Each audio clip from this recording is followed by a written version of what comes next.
welcome to the 2018 PewterCast Award Show. Guys, let me tell you what, for the last 3 weeks, you all have been voting.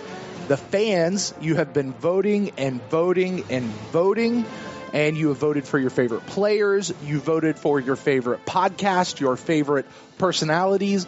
You have voted, and then you voted some more. And now it is time to reveal the winners of these beautiful Mini-Lombardi trophies that I have sitting right here on my desk, and I cannot wait to get these things in the mail and get them delivered to the winners of tonight. I am Brent Allen, your host, and I am joined, as always, by my co-host, Ren Daxt. Ren, happy anniversary, my friend. Yeah, this was, as some of the listeners probably know, this was, I guess, my second time guest hosting or being a guest on the show. And then as soon as we got off, you asked me to be the co-host, going forward for you. We didn't really know how long it was going to go or is going to go. And I was like, yeah. And so this was my, I guess my first hosting gig. It was maybe you thought about it at the beginning and were trying me out, and I passed the audition. Yeah, it worked out. I thought the chemistry worked out pretty well. So, we got you in, and, Bucs fans, PewterCast fans, stay tuned. We'll see if Ren sticks around for another year or so. See how that goes. Well, Ren, I got to tell you, you are not the only one who is joining us tonight. Oh, really? I don't know if that's a surprise to you or not. It shouldn't be, because tonight we are broadcasting live on Mixlr.com. This is our instant cast platform, and we have several friends who are over there who are listening live. So I want to say welcome to all of you guys who are joining us live here for the recording. If you are listening to this on the podcast feed later, I want to say welcome to you. However you're listening to this, thank you for joining us. This is going to be a fun night. I remember last year, Ren, it was our first year. I think this might have been my favorite show of the entire season. And here we are again. Ta-da! Just a year later. Just a year later. Huh? Is it a calendar year later?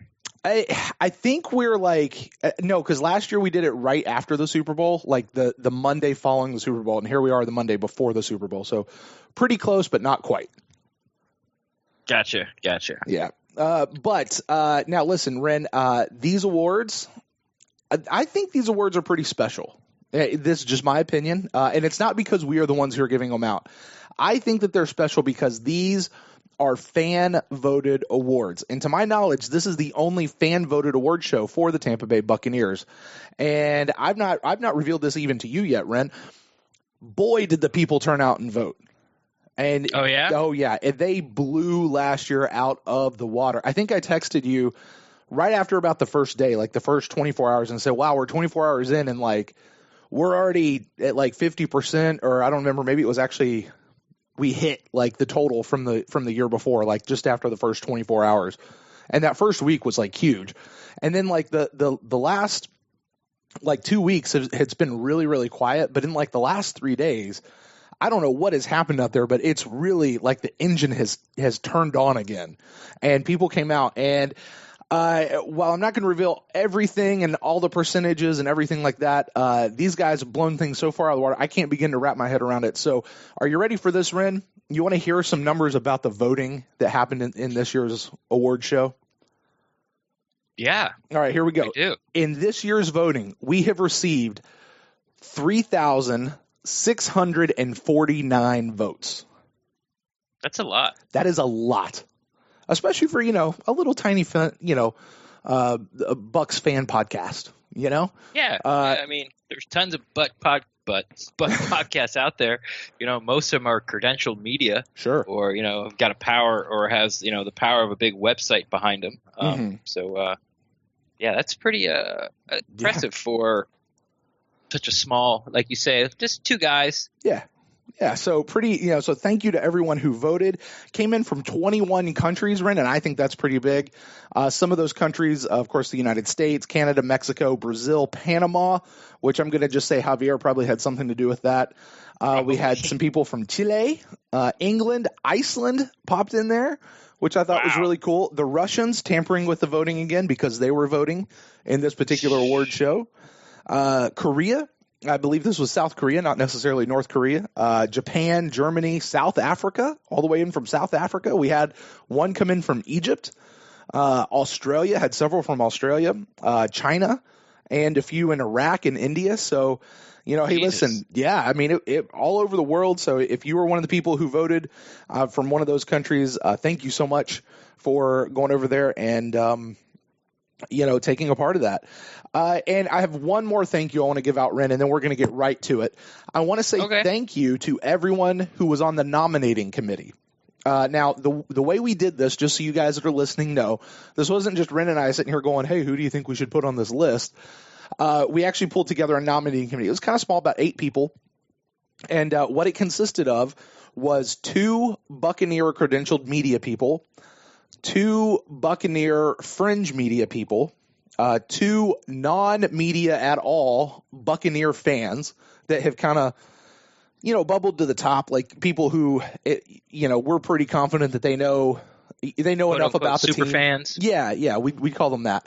And then Ren and me, Ren, you and I certainly did it. So for those of you who were able to help us with this and help us narrow down and actually name the nominees for the different categories, I want to say thank you to you. Without you, I'm not going to say this wouldn't have happened, but, I think it makes it a little bit more legit.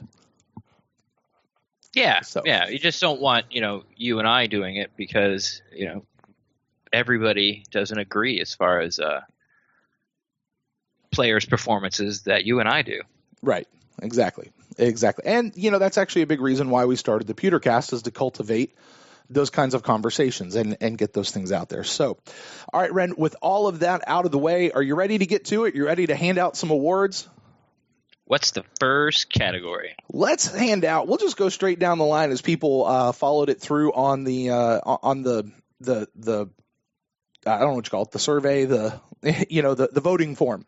And so the first PewterCast, the first Mini-Lombardi we are going to give out is going to the Bucs Podcast of the Year, voted on by the fans. And the nominees for this category were our very own PewterCast, the Pewter Nation, the Pewter Nation, presented by PewterReport.com, the Ira Kaufman Podcast, presented by JoeBucksFan.com, Walking the Plank Podcast, presented by the Pewter Plank, Bucs Uncensored, which I guess is also connected to Joe Bucs Fan, Cannon Fodder Podcast by Tampa Bay Times, and What the Buck.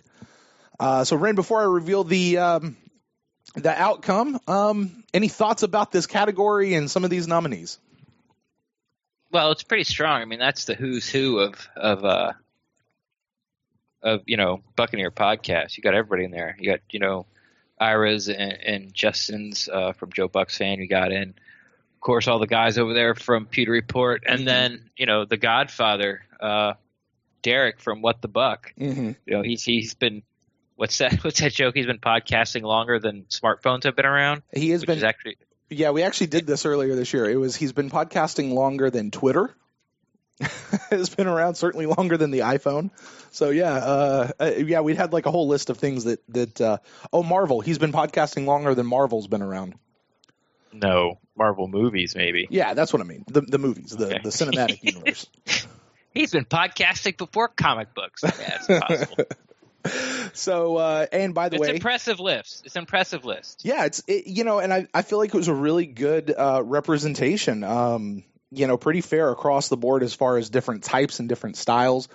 I've said on this show a few times, we have 20 plus Tampa Bay Buccaneer podcasts to choose from as options, and there are some fans out there who listen to all 20 of them, or 23, 24, whatever it is. Most people probably have to pick and choose, right? So, just different people have different styles, and this, I think, really gives us a pretty good mix, a pretty good flavor. Last year, I just want to point out, our friend Derek Fournier, What the Buck, he was the one who won.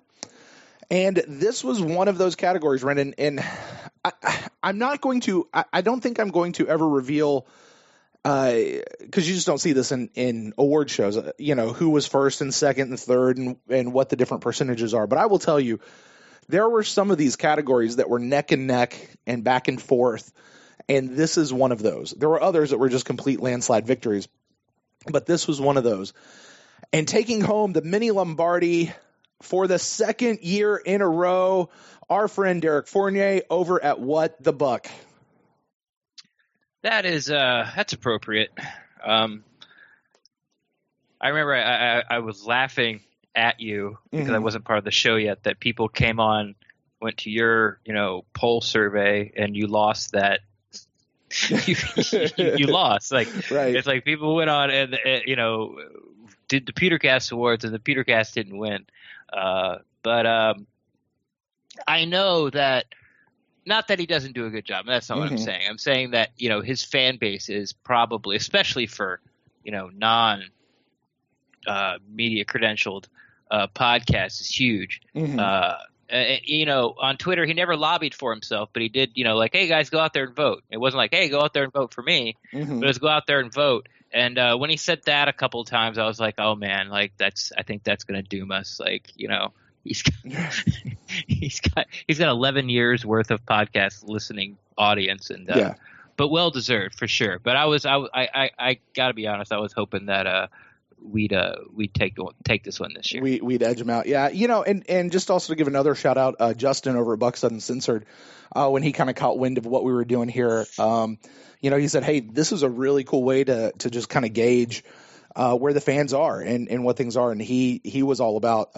supporting us in this and helping us out and kind of put his signature to it as well. So congratulations to Derek, and not just Derek. And I'm pretty confident that I know Derek well enough to say he wouldn't just take credit for this, that this would really go out to the entire What the Buck crew. That's a whole like group of people doing tons of stuff over there. And, I think the podcast is, I guess, kind of their flagship piece, that it all wraps around. But they're doing great stuff over there. Certainly the Godfather, he was certainly out there before any of us were. But lots of great podcasts, lots of great competition out there. And not even competition, Ren. That's not the right word. Just yes, it is. I was going to say camaraderie, but okay. That is camaraderie too. Compliment. But, I mean, I like to win, so I'm with you. It's a competition. It's not, get down in the mud and backstabbing competition, right? But it's like one of those things where everyone pushes, one another to be the best they can type of competition. Yeah, I'm with you on that. All right, well, moving on to category number 2. Now, this is the one category that is a little bit more focused on our own show right here, Ren, and this is going to be for the PewterCast Guest of the Year. Now, these are nominees that appeared on one or more of the episodes of the PewterCast during the 2017 season. The earliest person on this, as far as a nominee goes, was Jason Buick, the author of The Yucks. And if people remember, we actually had him on back during the summer, right at the start of training camp. So, he was nominated, and I kind of went back and forth on, does he really count for being part of the 2017 season? I went ahead and slid him in there. But as far as the nominees go, Jason Buick, author of The Yucks, who was on that show. That was a good podcast. It was a good one. It was, if you haven't listened, it was episode 40. Go back in the feed. It was a good book, but just a fun conversation with him. Bucs Princess Nikki of the Buckaholics is a Bucs super fan. We had her on over the course of the show. Our final guest of the year, Chris Fisher, formerly of the Bucs and Briefs podcast.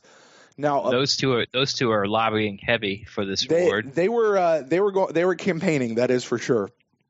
We had James Yarko of thepewterplank.com who was on, Greg Allman, who joined us from Tampa Bay Times, most notably for the announcement of Dirk Cutter getting rehired, or not rehired, but not getting fired. Basically, yeah. Right. Yes. Cutter will be back. Right. That was another good one. That was some good inside information, because let's face it, that was an underlying storyline since, like halfway through the season. Like week 2. Yeah. Yeah. No, not week 2. I don't know. It felt like it. It was a long time. It was a long time for sure. But yeah, Greg just, so as you said, some good insights, some good inside information of inside look of what happened there. Let's see here. Also on the list here, Derek from What the Buck, the guy who just won the previous award. He was in for this one. Is it possible he could get 2 in a row? Roy Cummings of FloridaFootballInsiders.com was also in. That was a fun conversation. I like that one too. Mm-hmm. That was a real fun one. Gene from Buck What You Heard, and Mark Cook. Mean Gene, and Mark Cook of PewterReport.com. Now, this is another one, Ren. I got to tell you, there was a fierce battle, actually between a couple of them. Fierce battle going back and forth. But what do you think about these? Well, I think one of the reasons, Chris Fisher came out of retirement is to get one of these trophies. That's what he said. He full on said that. Yeah. He said, I'm only here to get a trophy. That's it. That's it. I'm just here for the free T-shirt, and then I'm out of here. Like what is those timeshares? Like free Disney tickets. You have to listen to a 3-hour time show presentation. Mm-hmm. So, he lobbied hard at the beginning. And then Nikki put out a little bit of stuff. Princess Nikki put a little stuff at the beginning, and she's been going hard at it for the past couple of days. I've seen, 2 or 3 tweets of her telling people that she's up for this award, and if you'd like to go ahead and vote. And then, God, who would go after that? I liked Vuix a lot. I liked, of course, Greg's was good. It was good insight to sort of what was going on and, what the reporters actually knew that are there in the building every day about Cutter's situation. I liked Roy Cummings. I thought that was another fun one. Mm-hmm. We sort of asked him, like, so what is up with you and Dirk Cutter? Right. Because if you watch the press conferences, it's him and I guess Roy and Dirk. I don't want to say get into it, but the verbal jabs or maybe the eye rolling from Cutter happens more with Roy than with everybody else. It's like he's got the shortest rope of all the people that are there every day in the media, and it's just fun to watch those guys go back and forth sometimes. But and then of course the Godfather returning, possible for his third Pewty. Are we calling them Pewties? No, these are the Mini-Lombardies. Okay, sorry. Jeez. The Pewties. I thought that was a good name.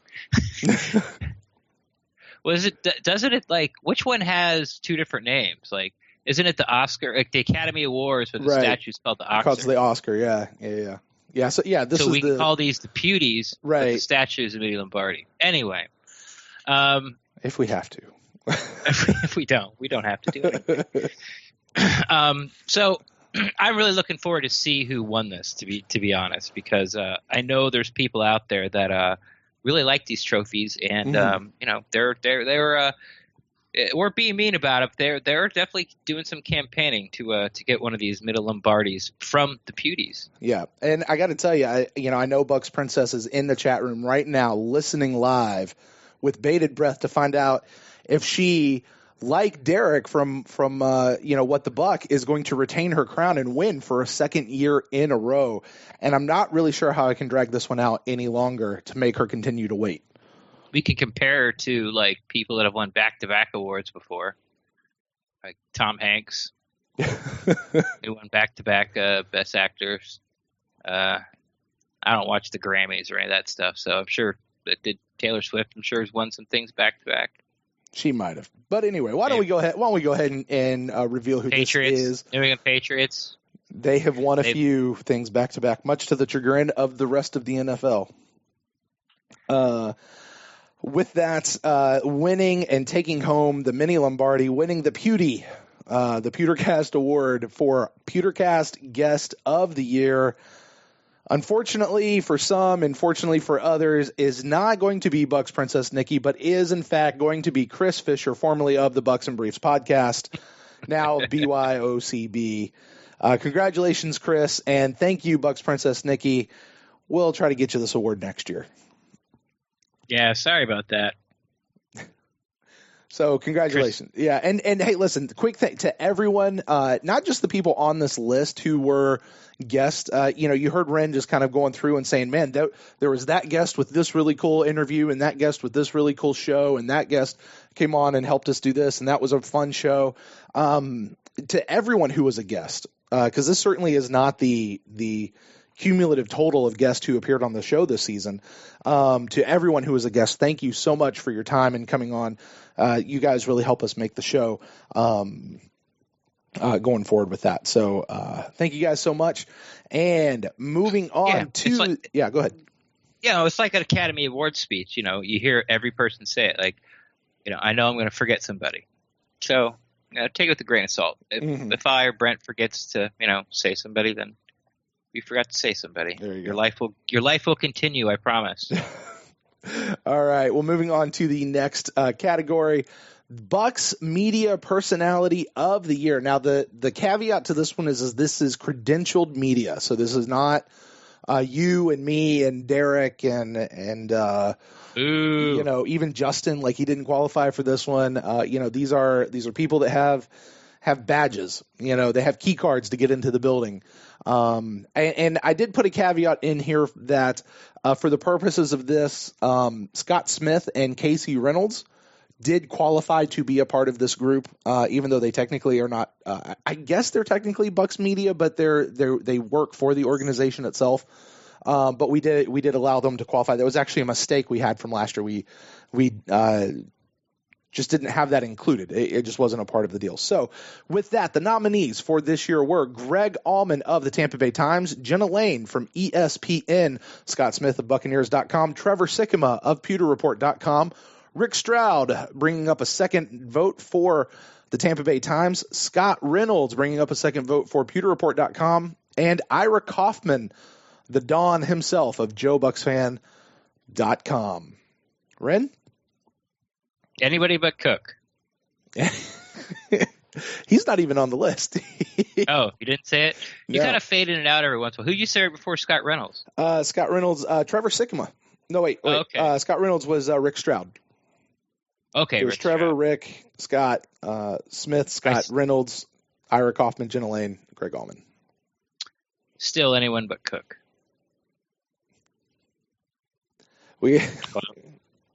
No, all those. It's too hard to figure out. Like, yeah. I'm a big fan of Rick Stroud. No, go ahead, Ren. Just tell us who your favorite one is, and alienate everybody else. Go ahead. Sure. I mean, what? I'm sorry. What? Do you feel not safe listening to this podcast? I mean, Christ. No, it's just giving you a hard time. We all can't be doctors, people. We all can't be doctors. Somebody's got to dig the ditches. You all can't be my favorites. They're all my favorites. I tell my kids that. You're both my favorites. You only have two. It's true. And I have a boy and a girl, so I can go, you're my favorite boy and you're my favorite girl. But with that, let's see here. Who won this one? This was another hard fought category here. But bringing out Bucs Media Personality of the Year is the guy we're going to call the rookie, Mr. Trevor Sikkema of PewterReport.com. Identifying with his Twitter, with the Twitter generation, getting the most votes. That's well deserved. He definitely brought a breath of fresh air, a bright light to, with his cover 3 and his, I would say he probably has the best knowledge as far as the draft process and grading prospects and such. I'm really glad Pewter Report grabbed him, and obviously he's done a really good job. But I'm glad that others think as well, and he won this. I like that. Yeah, so congratulations to Trevor, and really thanks to everybody, in that media room. I know we've referenced it a few times recently on a couple of recent shows, but we had that one episode. It's called One Short Day at One Buck Place, about a chance that I got to spend in the media room, and that's I don't want to say it's not tough to meet all these guys. Yeah, I got to meet all those guys. Cool group of people. Very, very cool group of people. So congrats to Trevor on taking home the Mini-Lombardi, the Pewty, for Bucs Media Personality of the Year. All right, Ren, well, we've got this is where we kind of turn a corner in these awards. This is where we go to really the rest of them deal with people within the Bucs organization itself. Deals with players, but the first one is not necessarily dealing with players. This is going to be the Coach of the Year, the 2018 Coach of the Year for the Tampa Bay Buccaneers. Quite a list here. Nominating committee was really divided on who they nominated here, so had a longer list than most of the other categories. On it were Todd Monken, who was offensive coordinator, Mark Duffner, who was linebackers coach, Ben Steele, tight ends coach, Mike Bajakian, quarterbacks coach, Dirk Cutter, head coach, Mike Smith, defensive coordinator. This should be Mark Duffner. It should be a blowout because you know what? No one else. It's either the worst or the best. So you got to take the best. You take the best group that the Bucs have, which happen to be linebackers, and their coach gets the credit for it. It could be possibly tight end coach Steele, but since he's a rookie and has no reputation, no one really knows who he is. And you hear all the other. I shouldn't say all the other, but you hear the some of the credentialed media talk about how much they like Mark Duffner. So he's sort of like, I think it's going to be a blowout for him. Yeah. Honestly, I think that's probably the best way to judge a situation like this, because I remember when we had this category last year, I was thinking, man, how is anybody ever going to win this except for Dirk Cutter? And then this year happened. And, I mean, it's exactly what you just said. You've got to take what the best unit is, and hands down, the best unit on this team was the linebackers. I mean, honestly, I think Jameis had a terrific last half of the season. Ryan Griffin really came on strong this year, and Ryan Fitzpatrick did pretty well filling in. So, you could actually make an argument for the quarterback's coach as well. But, linebackers coach, the linebacking unit certainly did amazing. And rightfully so, the winner of the coach of the year for the 2018 PewterCast Awards is Mark Duffner, the linebackers coach. Was it close?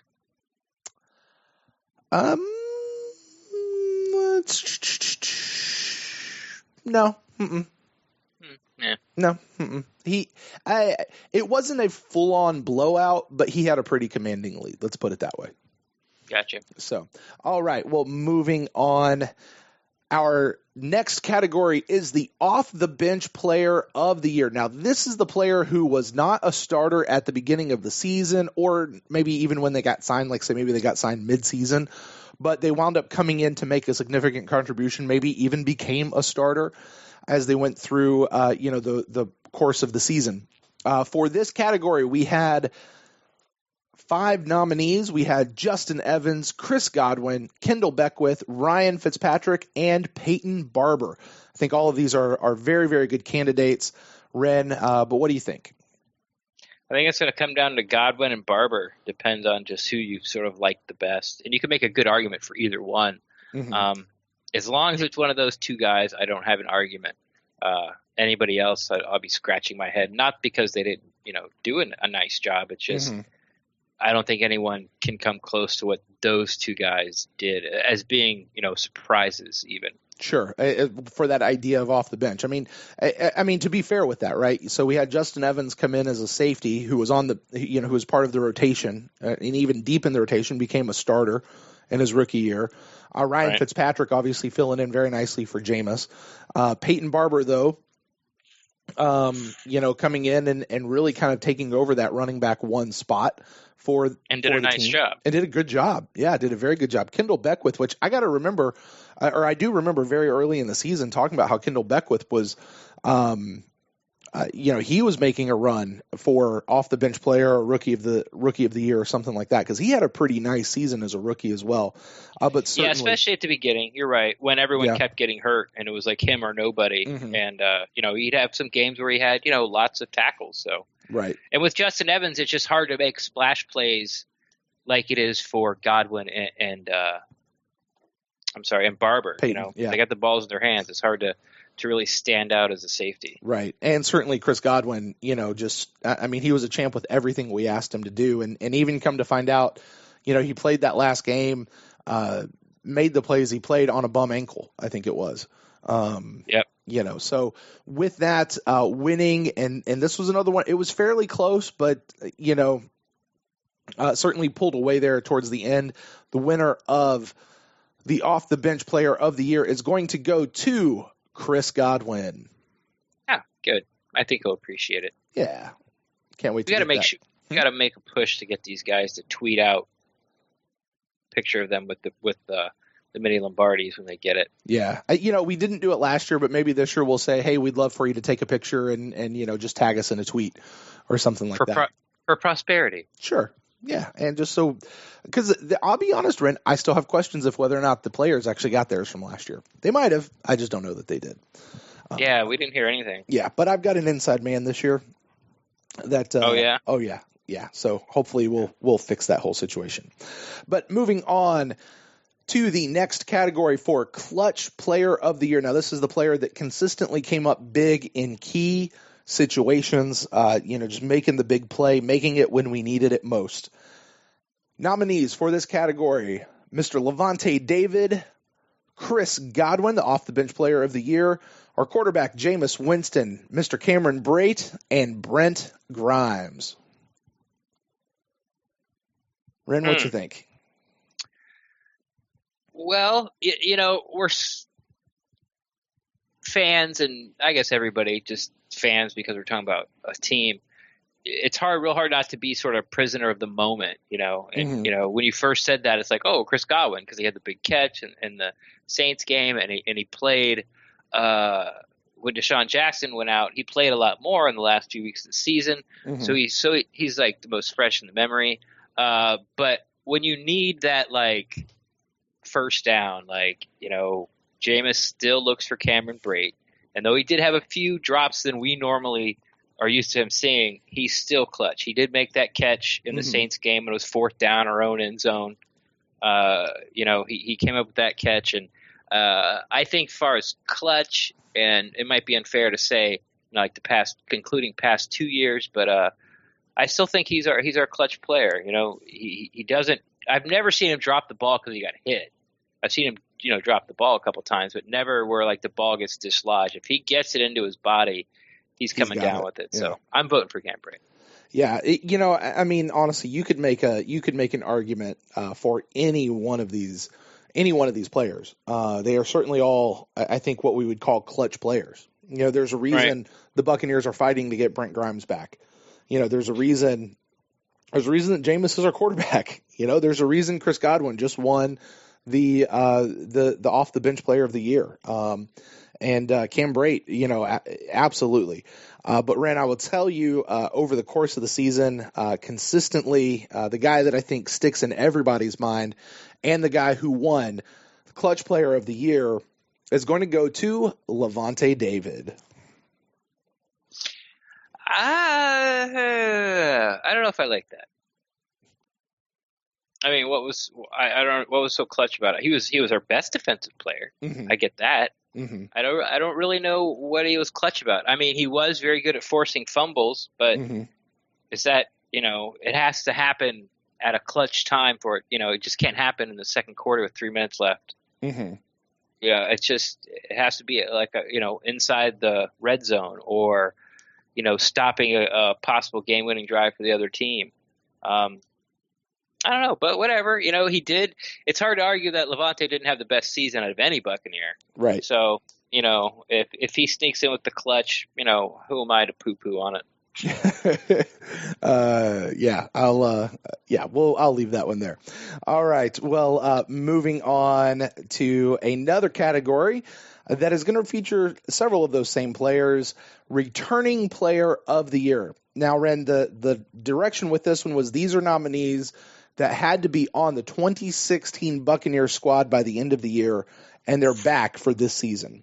And we're here for this season. So the nominees pulled in for this particular category are Brent Grimes, Levante David once again, Gerald McCoy, Jameis Winston, Cameron Brate, Mike Evans, and a surprise on this list, for me anyway, DeMar Dotson.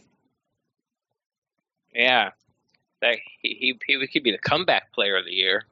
Certainly, which is not a category we have, but this is comeback player of the year, but not because you were crappy or gone.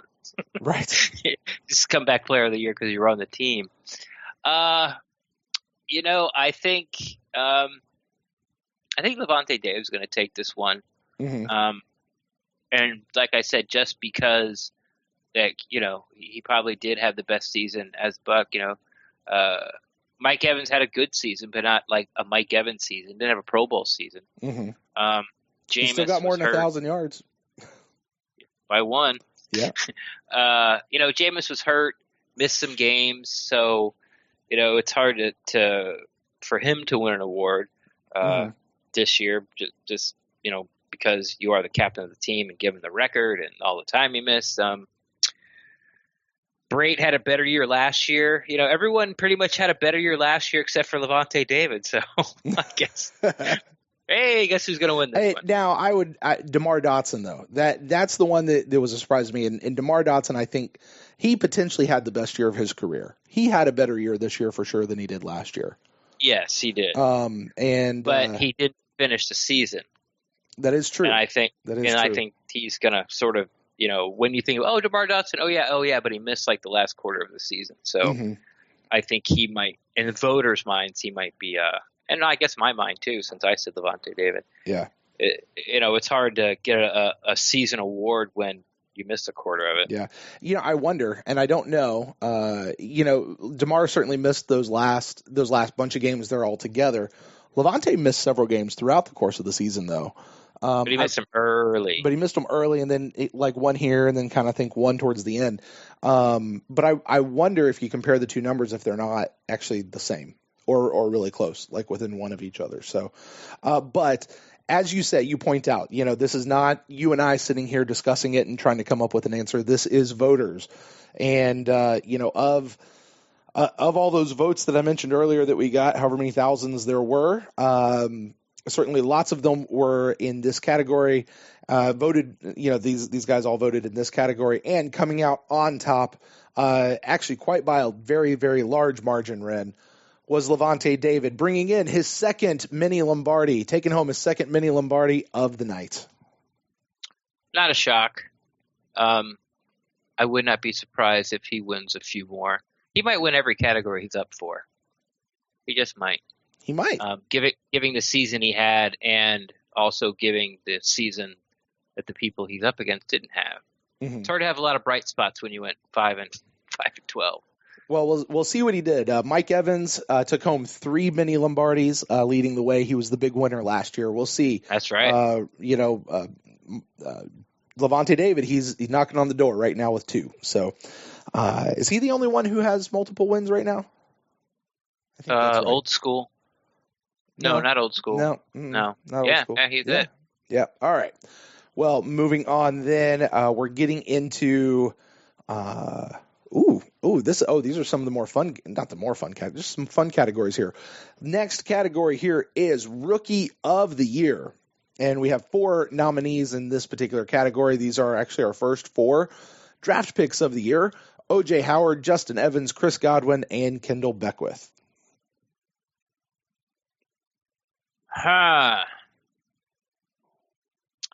Yeah, see, injuries playing this again.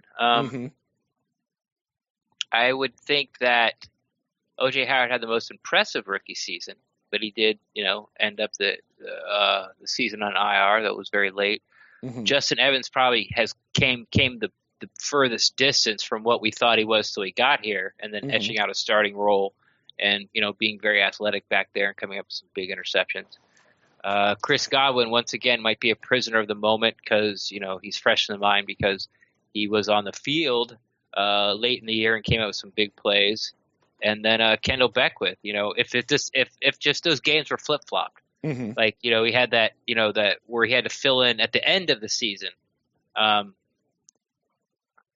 he broke into a linebacking group as a 4th rounder or 3rd rounder, very last pick of the 3rd round, and sort of beat everyone's expectations.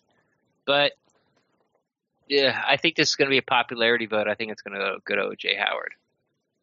Yeah, it's one of those. I was looking at it going, of these 4, for me personally, O.J. Howard was the. Now you said that you think he had the most impressive. I was kind of thinking the other way around. And that might be just because of expectations. O.J. Howard, he's, a top 10, potentially a top 5 prospect that somehow fell to us at number 19. And we picked it up. And, with the expectations that come with that, don't get me wrong. I'm not saying he had a bad season. But but nobody on the Buccaneers offense had a prolific season, and that's including O.J. Howard. And that could be just because they had to spread the ball around so much or whatever. But as far as impressing me over the course of the season, Chris Godwin certainly one of the people who did that. Kendall Beckwith, like I said, I mentioned earlier, he was a guy who was really making a case for becoming the Rookie of the Year early in the year. And then Justin Evans, stepping in and taking over the spot in safety, like he did. I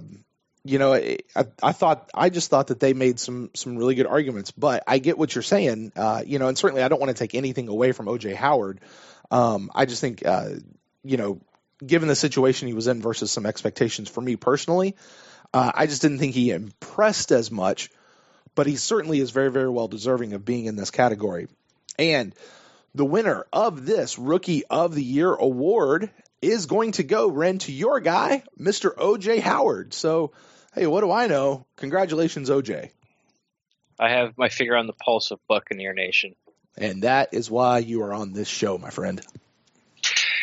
Just to let you know, Demir Dotson played in 11 games last year, and Levante David played in 13. Really? It was that much of a difference, huh? Well, only 2 games, but when there's only 16, I guess, yeah. That's still kind of a big difference. Okay, well, either way, congratulations, O.J. Howard. Very well deserved. Despite everything I just said, you really did have a very great season, and congratulations to you and to all the guys, because you guys all, Justin, Chris, Kendall, you guys all put up a really good case for yourself. Yeah, really, really good case for yourself. Which I think, honestly, Ren, I could say that just about every nominee in just about every category, and I say just about, that any of these guys could make an argument for it. But moving on. Yeah, I remember when you first put the poll out, there were lots of replies on Twitter about, man, that was harder than I thought it was, going to be, Yeah, we did. Thought, they had these preconceived notions they're going to blow right through it, and then they started, they're reading the questions, seeing the nominees, like, oh, well, then you start weighing things. It's like, wow, this is harder than I thought it was going to be. Mm-hmm. Even right now in the chat room over at Mixler, they're talking about, oh, can't we just give them all a trophy? And that's a hard, it's a hard category. I think it's not like they appreciate it. Not like they reach out and tell us thank you. They will. Just kidding. We got one thank you from last year, so we'll take it. Coach Cutter, actually. Oh, I thought you were talking about a player. No, Coach Cutter. Well, we got Derek and Nikki. We did. That is true. And Greg Allman, who won Media Personality of the Year last year. So and supposedly says he still has it somewhere. Yes, we currently think that it's under a sock somewhere in his bedroom. It's in the dog bed as a chew toy. Oh, sad. All right, moving on to Free Agents of the Year. Now, these are nominees that are chosen from new players who were signed to the Buccaneers team after March 1st, 2017. These would not be so as long as they came to the team after March 1st, could have been before the season started, could have been mid-season.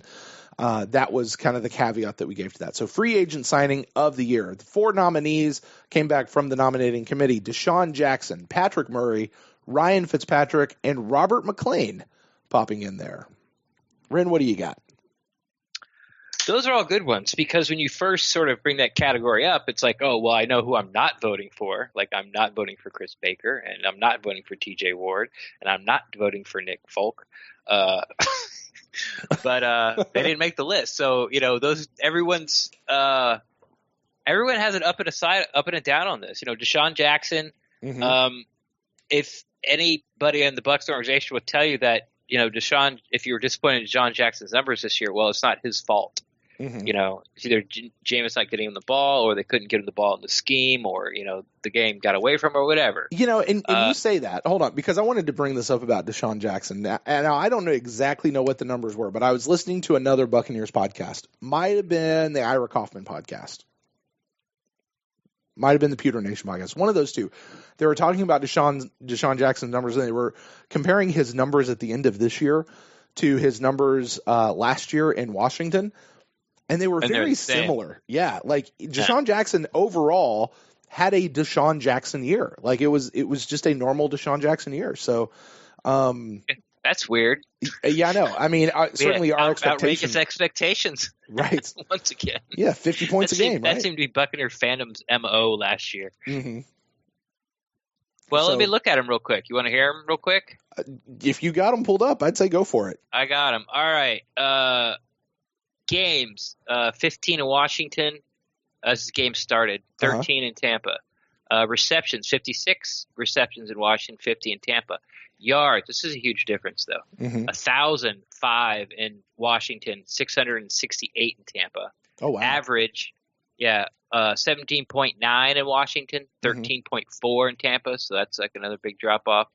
Longest, he had a tie for 80, so he had last two. He had at least two for 80 yards. Longest was 41, but touchdowns were pretty close. 4 TDs to Washington, 3 here, and he got 3 rushing attempts and didn't run the ball at all. So if you go by receptions and TDs, then yeah, he had like a Deshaun Jackson type year, and that's kind of, it's more the yardage, I guess, huh? Yeah, the yardage and the yards per catch and the length, but the length is a lot of luck's got to do with that. Sure. Except he's got a lot of ties. If you go back, 77, he's got 2 of those. 81, at least 2 of those. 61, but yeah.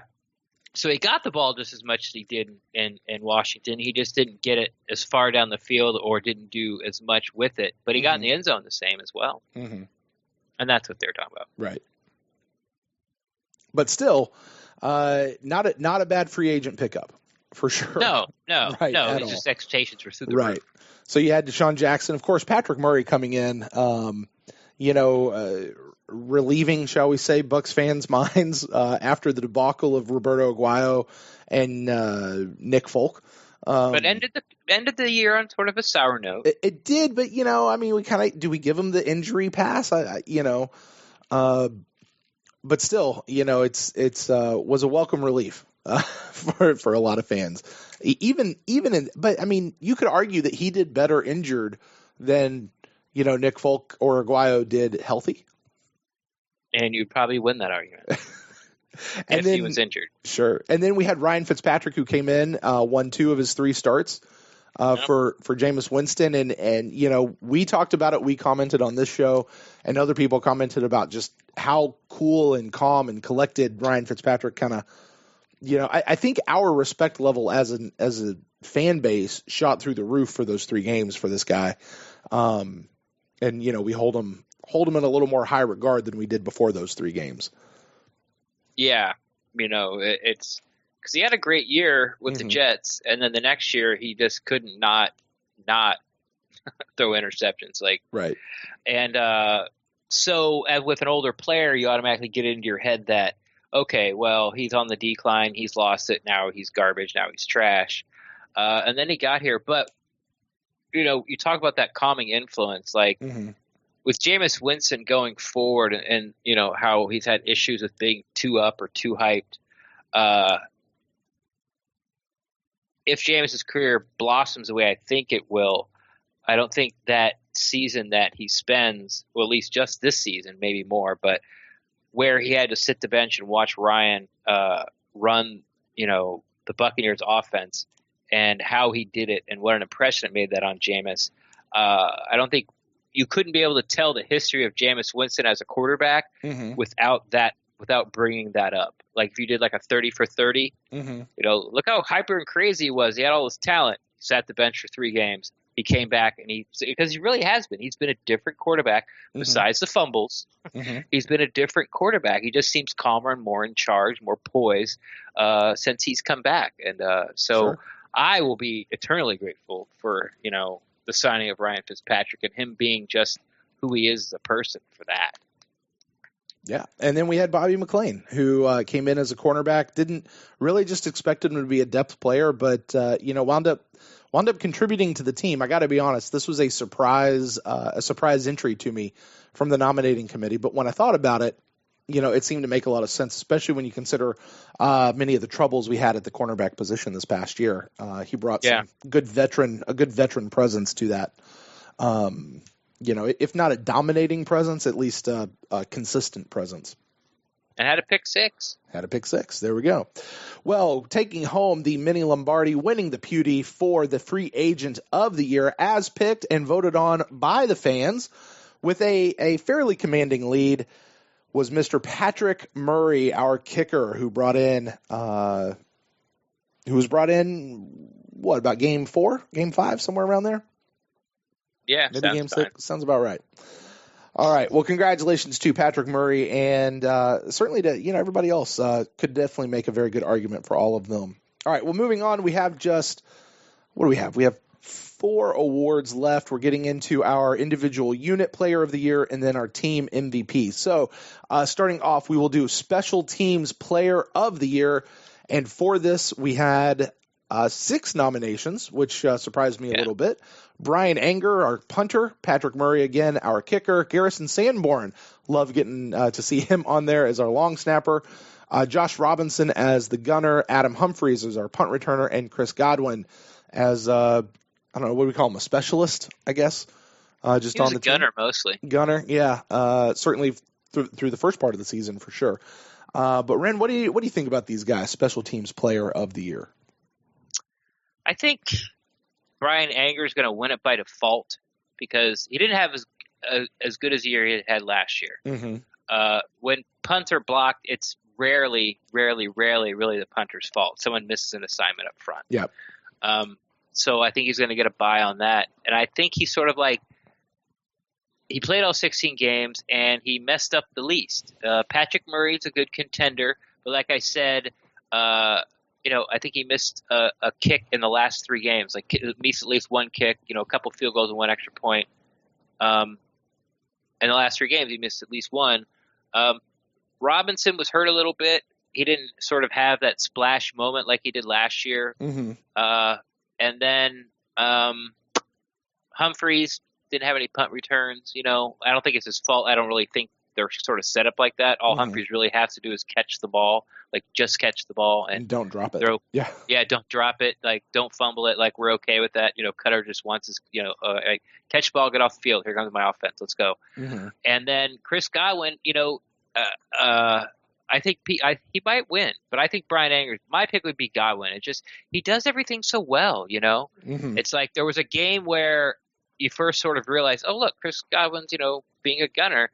And he sort of lost where he was, and he stepped on the line, and then came out, and then caught the ball. And before his butt was about to hit in the end zone, he pitched it out. Mm-hmm. But since he'd stepped on the line, it didn't count. The very next game, you saw him correct it. Like he saw where he was. He looked where he was on the field, and then he went after the ball and like downed it inside the 5. So it's just and then Deshaun Jackson gets hurt, and he has to get moved up into the starting lineup, and we know how Cutter doesn't like for guys to play special teams if they're starting, especially those gunner positions. I think it's silly, but hey, that's a conversation for another show. Yeah, that's a conversation for another show. So I think Brian Anger is going to take it based on screwing up the least, but I voted for Chris Godwin. All right, I will tell you, this was one of those categories that was back and forth. And when I say back and forth, I mean every time I looked at the results, it was somebody else was in the lead. Yeah.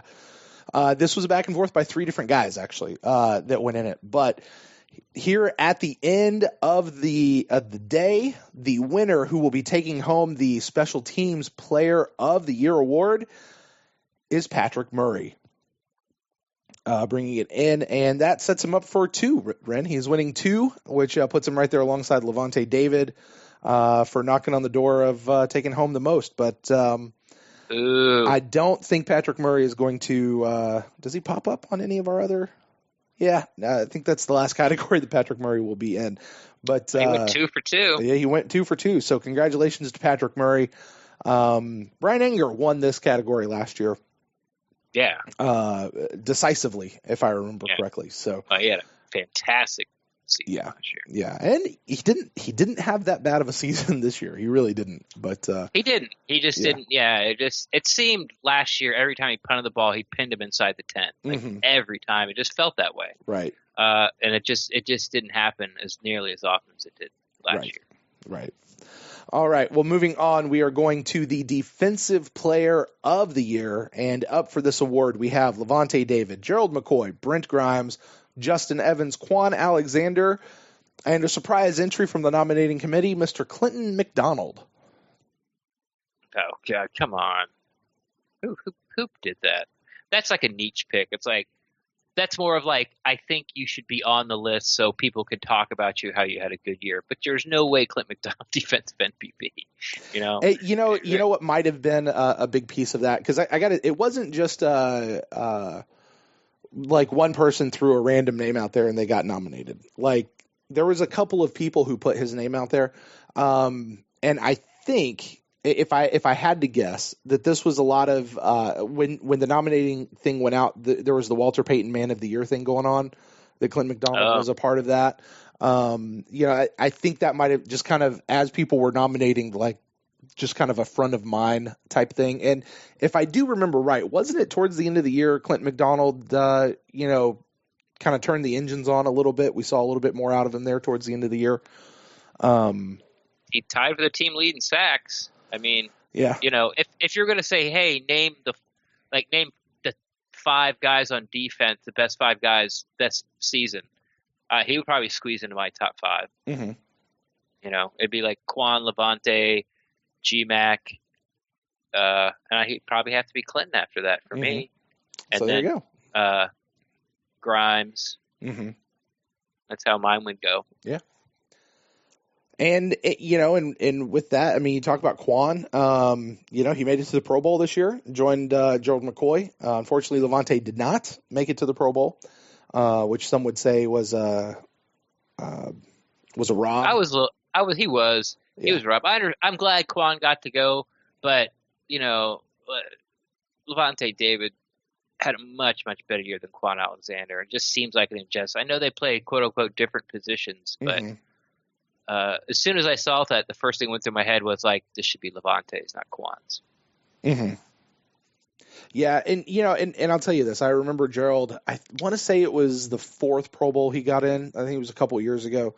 He had mentioned, he said, hey, listen, I'd give up my Pro Bowl spot to put Lavonte in because he just thought he deserved it the most.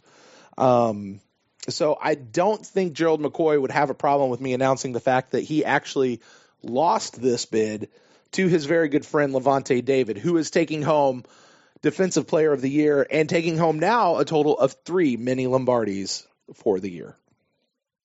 Save some for the rest of us. Jeez. So congratulations to Lavonte. Very well earned. Very well earned. Very well deserved, for sure. With that. All right, Ren, we've just got 2 more. We've got coming up first here, we have the Offensive Player of the Year. So we did a Special Teams Player of the Year, Defensive Player of the Year. Now it's time for the Offensive Player of the Year. And the nominees for this category are Jameis Winston, Chris Godwin, Mike Evans, Cam Brate, O.J. Howard, and DeMar Dotson. I don't know. Like, how does, like, no one had it's because even though I think Jameis regressed as an NFL quarterback, he had a better year last year statistically. Mm-hmm. Mike Evans, same way. Cam Brate, same way. O.J. Howard didn't have an offensive MVP type season, and neither really did DeMar Dotson. The only reason he's on there is because he improved from sucking so much the year before. Okay. So who do you vote for? It's like the offensive mediocrity. Who is the MMP, most mediocrity player? Oh, that's terrible English. I speak English good. Oh God. I think it's going to go to Mike Evans just because he's got the most cachet. I believe he won this category last year, Ren. Yeah, he did. If I remember right. And he deserved it last year for sure. Yeah. Now listen, I get what you're saying of, who had the most mediocre year. And that's the interesting thing about this, because I don't think it would be a big of an argument to say that our offense had a very mediocre year as a whole. Right. Right. But that doesn't necessarily mean that within that mediocrity, as a whole, there weren't some players that, well, somebody has to be the best, no matter how bad your team is. Exactly. You still got to be the best player on your team. Right. And I do happen to think that these guys are some pretty good representations of that across the board. But I will tell you guys, and I will let you know, that winning the Offensive Player of the Year, and I think rightly so, I really do, is going to be our quarterback, Mr. Jameis Winston. And this was a little bit of a runaway category, honestly. And if nothing else, I'm going to really look to the second half of the year with Jameis once he came back from injury. The way he came back, I just loved it. It was real admirable. Certainly the fumbles were an issue, but everything else, Jameis, we spent the year talking about Jameis a lot, Ren. Jameis improved, in just about every number down the line, when you consider that he had, a few games that were injured there. Yeah. Well, the numbers that we were worried about at the beginning of the season. Yeah. Yeah. Obviously, his deep ball, maybe it's the same or didn't get really much better, but the fumbles obviously are a problem. Not scoring once in the red zone, that's a problem. We didn't really get to it, but, I wouldn't have blamed anybody for voting for Jameis for clutch player of the year. Because before he got hurt, how many times did he put the team in the lead in the fourth quarter, and the defense just had to make one stop, and they didn't. Consistently did not. Or brought him back late, and after the defense gave up, and then almost won it again. Of all those, I can't remember who I voted for, but of all those, that's, like you said, you talk about it and you think it through, and Jameis, he deserves it. Yeah, and I agree with that. This is one of those things that I think, your quarterback is almost always going to be in the running for an Offensive Player of the Year, for a team MVP type thing, and even that clutch player of the year when you have a quarterback who's like Jameis. Because you're right, I think he was very well deserved to be nominated as a clutch player. And you look towards that last play of the year, right, where they won. That was a decision that Jameis made to throw the ball to Godwin, because I don't think he was the man that was called on that particular play. So, but yeah, definitely congratulations to Jameis. Very well earned, very, very well earned, and well deserved. And all of these guys really, you can make it. This is another one of those categories. I think you could make a legit argument for all of them, as to why they would have been an Offensive Player of the Year. And it's the old offensive lineman in me, DeMar Dotson. Again, potentially had his best season, of the year. Allowed the fewest all 11 pressures. games of it. For everything he played, he allowed the fewest pressures on the quarterback on his side of the line. So that's true. We'll put that in there. All right, Ren. Well, now comes the big moment. We have come to the end of our night. We have come to the end. The final category, Most Valuable Player of the Year for the 2017 season. And the nominees are Levante David, Gerald McCoy, Jameis Winston, Brent Grimes, and Mike Evans. Well, I guess this is going to be between two people. Because if your offense MVP is Jameis Winston, your defensive MVP is Levante David, I think, those are the guys who are going to split the votes. Mm-hmm. Although that's not how it happened last year, though, Ren. It didn't? No, because last year, Offensive Player of the Year was Mike Evans, who was going up against Jameis Winston to be Offensive Player of the Year. But Jameis Winston wound up being the MVP of the year last year, as voted by fans. Yes. So I remember that, and I think it was and I agreed with that. That was almost like, Jameis deserved to have both, but Mike had such a good year. Mm-hmm. So we'll give the big trophy. I'm going to vote for the big trophy for Jameis and vote for the offensive MVP for Mike. Because that was, I believe it was really close, but I didn't have a problem with that. Right. But with, the team once again being so mediocre, record wise and hype wise, such a disappointment that season was. I don't think it's going to go that way. So I think it's going to be between Jameis and Levante David. Gerald McCoy. I just don't people believe in the guy.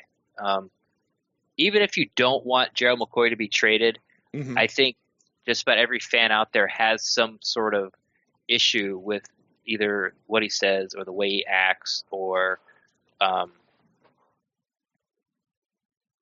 it always seems, I don't know. We'll get into that. We'll get into that during the the Buck in the News show for this coming up week. But sure. I don't think Gerald McCoy, and if he has to get 10 sacks to get any award, I believe. Yes. And then who was left? Mike Evans? Yeah. Mike Evans and Brent Grimes are the other two. Yeah. Okay. Well, Brent Grimes, no. Nice to be nominated. Probably, top 5 player on the team. Mike Evans, a down year, not a bad year. A disappointing year only in the numbers, not as in it's not like his skills have gone down. I can't believe Mike Evans is going to get shut out. Not that I know, but he won 3 last year and he's not going to win any this year. Wow. Hope that doesn't make him sad when he sees all his other teammates opening up their pewties in the locker room, and he didn't have any. He got 3 last year and didn't say thank you or nothing. I think it's Levante David. I've said it a couple times. I think he's had the best season as a Buccaneer. Robbed as a Pro Bowl. I think he should have been an All-Pro this year. Like he had that good of a season. So I think it's going to be. I don't think it's going to be close. I think it's going to be a blowout, even with the power of Jameis.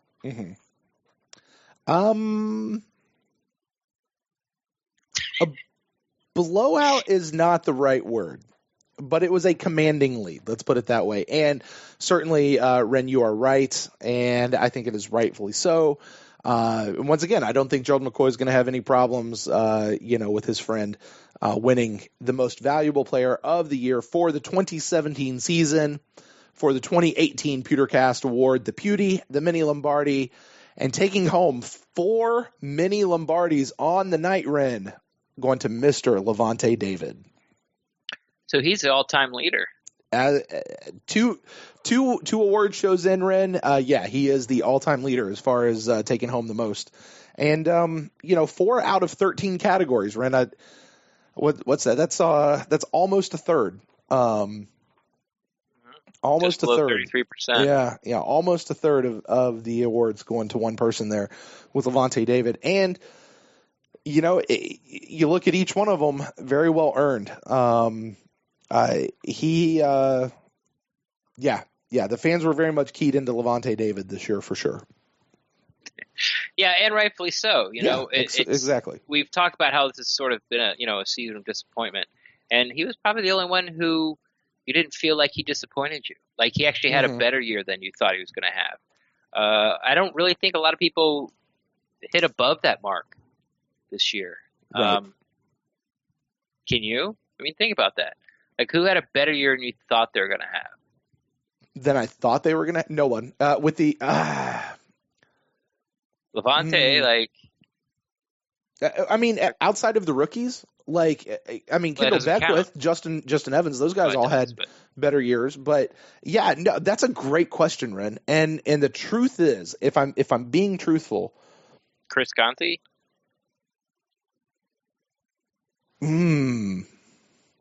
Maybe. Like Grimes didn't, Hargraves didn't.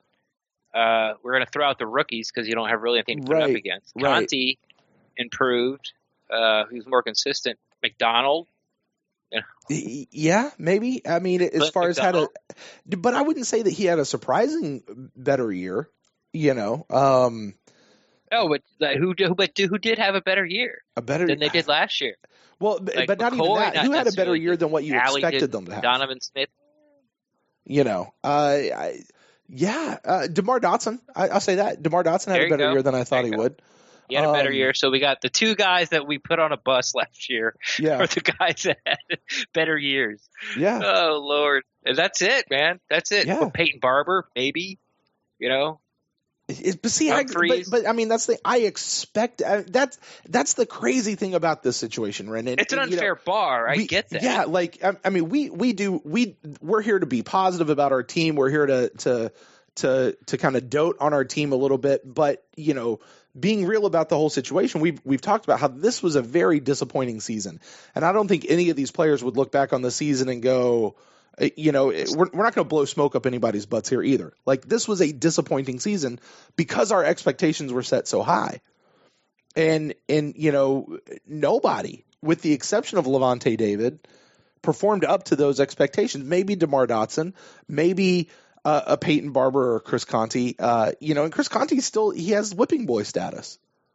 Yeah. I mean, he had a fairly decent year, and the people sitting behind me in just about every game were like, "Oh, there goes Chris Conte again." And I'm like, "What are you talking about? Are you actually watching what this guy's doing this year?" Like, but that's just because expectations were so high. I mean, I thought Gerald McCoy was going to get double-digit sacks this year, and we'd have multiple people. Second year in a row, I thought we'd have multiple people get double-digit sacks this year. Yep. I thought we'd have 4 wide receivers that all got 1,000+ yard, receivings this year. Because who are you going to cover, right? That was the thing. Who are you going to cover? Defense was going to be suffocating, and it just, it's a good question. Good question. Well, I guess that's why Levante's MVP. And Levante's MVP, and Defensive Player of the Year, and Clutch Player of the Year, and Returning Player of the Year. I don't like Clutch. I don't like that for him. Yeah. I understand your reasoning, and because the idea of what a clutch player is. I really get that. And I kind of had that same question. By definition, like, I don't think he should have been nominated. Right. Like, the only defensive player last year that could have got nominated would have been like Tandy, and he probably would have won. Mm-hmm. Because his big plays came at clutch moments. They ended games. That's what clutch is. So, I mean, I'm not poo-pooing on him and like, hey, you don't deserve that. Well, I guess I am a little bit, but I'm not upset that I am a little upset that he won. How am I trying to put this? I'm not mad at him I'm not mad at fans for voting for him. I just because I don't think he should have been in the category in the first place. I can understand that. And, maybe we'll get a new nominating committee for you're all fired. No, that's fine. I mean, it makes it fun, but we should put can I write like a little note, like an addendum, when he gets all 4 of his about how he didn't deserve the Clutch Player of the Year, and I'm adamant about it? I will not be doing that, but we'll see. We'll see. All right, Ren. Well, that is going to wrap us up for the 2018 PewterCast Awards show. This is fun. I like these shows. These are fun. I like pumping it, even in the midst of a really disappointing season.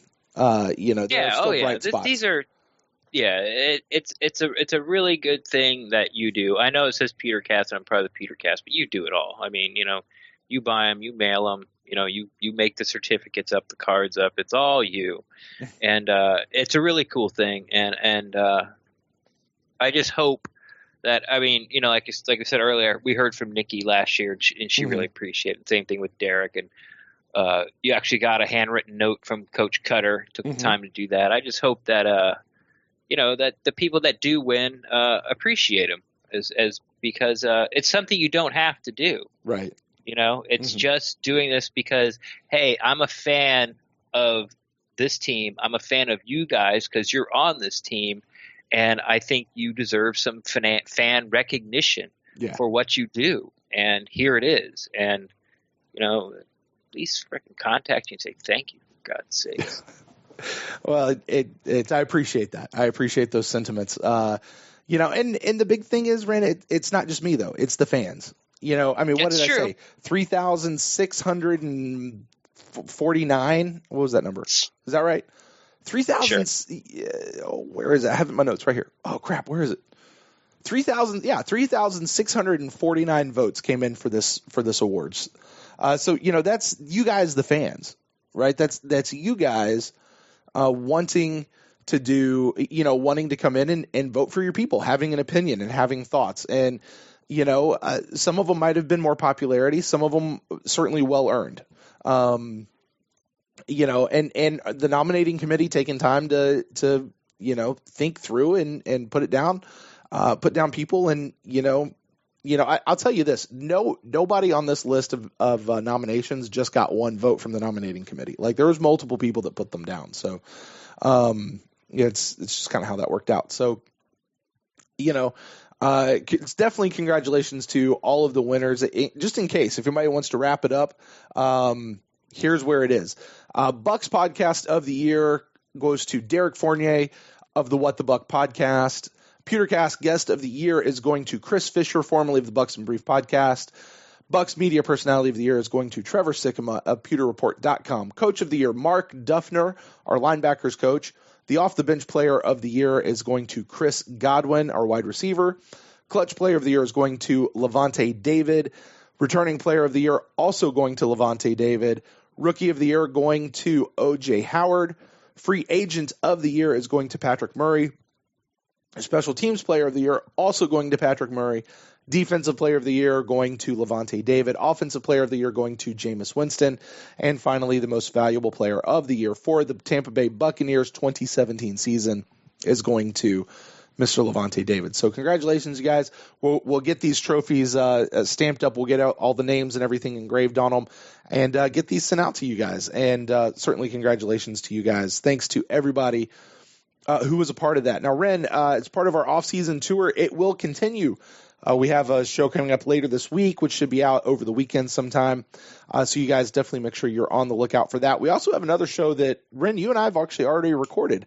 And I was just going to say, it's like we're about to record again, and the one we did last time isn't out yet. It's not out yet. This one's coming out before that. And this one will come out before that. So, hey, listen, we're banking them. We're getting them in there. So more content for our fans, Ren. More content for our fellow fans that are out there. To be out there. So tell the truth. You're just busy and you haven't edited it yet. You've been busy being daddy. That is also true, but there were, I was looking at the schedule of how things are releasing and going, because the one that we record, I'll go ahead and tell people the one we've recorded is our Love 'em and Leave 'em episode, where we take a look at the Buccaneer upcoming free agents and decide do we love them, do we want to keep them around for another year, or are we going to leave them and let them go? And did that a week ago. We did that a week ago, but the good thing about something like that is it's not time sensitive. Right? Like, that's true. As long as we get it out before like March 5th, we should be good. Before Brett Grime retires, right, or gets signed back. Exactly. So, it's we'll release this. So that one will come out. I would venture to say probably 2 weeks from today. It would be my guess.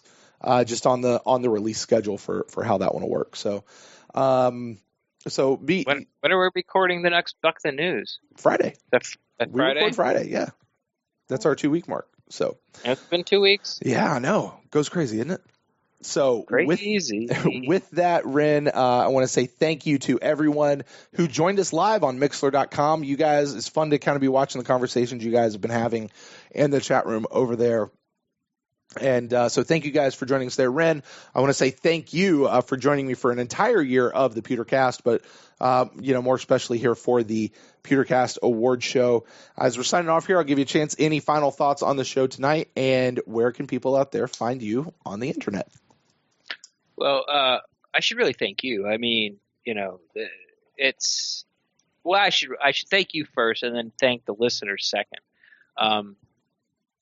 We get good numbers as far as downloads, Yeah. I get good engagement on Twitter. I get people in my DM box, and it's sort of a dream come true to be able to talk about this team that I've been following, and I've loved since their inception. And, I wasn't even a teenager yet when I went to my first Buccaneers game.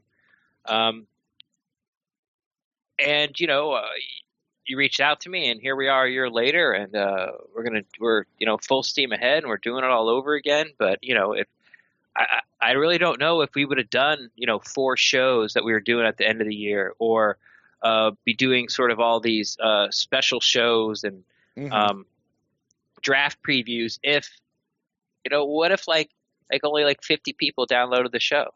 Like, would we really do 4 shows a week if we get like 50 downloads? But on to the listeners out there. If you're listening live in Mixlr or have been listening or listening now, I guess you'd have to, or listen later, go ahead and tweet out a congratulations to any of these, members, Derek or Chris or Trevor, or if you have it, any of the players' Twitter handles, go ahead and tweet out to them, like congratulations what you won on the PewterCast, because I'm going to be doing it. I just think it would be cool that that they see that multiple people are thanking them for for winning a silly little award. But like I said, it means a lot to me. Excuse me, I know it means a lot to Brent, and if you could just do that for us, I think that'd be really neat, really nice of you. You can find me on Twitter is the best way to get in touch with me at Rendax, REN_DAXT. I'm always down to talk Buccaneers football. Yeah, and I just want to echo all your sentiments about thank you to the fans who voted and who've been participating and just who've been with us on this journey over the year. A journey, it's weird to say. That it's been with us, through the show and supporting the show. Numbers are certainly, they're looking good. And Lipson threw us for a curve earlier this year, but, we've weathered it well. And, I'm excited, definitely excited to see what this offseason holds. Definitely excited for next season. To see we're just excited for it. So congratulations to all the winners. If you guys want to get a hold of me personally, you can find me at Brent Allen Live across all the social medias. Or if you want to get in touch with us at the show, we are at the PewterCast on Twitter and Facebook.com/the PewterCast. You can find us there as well. Or if you want to send in an email, you should do that. We have our Buck in the News show coming up later this week. We'll be reading emails. You can send us one at thepewtercast@gmail.com. We would love to be able to read that on the air always.